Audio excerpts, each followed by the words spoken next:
दीक्षाभूमीवरती parking ज्यावेळेस होणार असं जाहीर झालं तिथपासून लोकांनी विरोध करायला सुरुवात केली.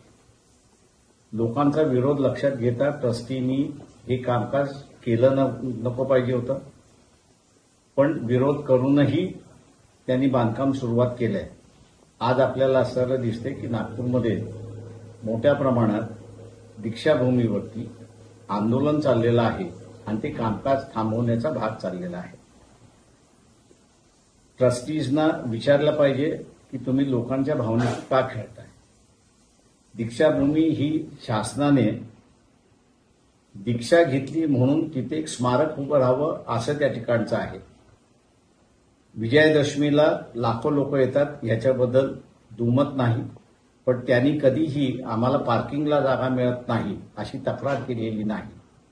त्याच्यामुळे हे कमर्शियलायझेशन जे चाललेलं आहे दीक्षाभूमीचं हे थांबवण्याचा भाग नागपूरची जनता करते. ट्रस्टीजना आम्ही असं आवाहन करतोय की तुम्ही हे थांबवा. पार्किंगची काहीही गरज नाही. आपण थांबवलं नाही तर लोक आपल्या विरोधात जातील एवढं फक्त त्यांनी लक्षात घ्यावं. वंचित बहुजन आघाडी हे आंदोलन करण्याच्या पाठीमागे आहे.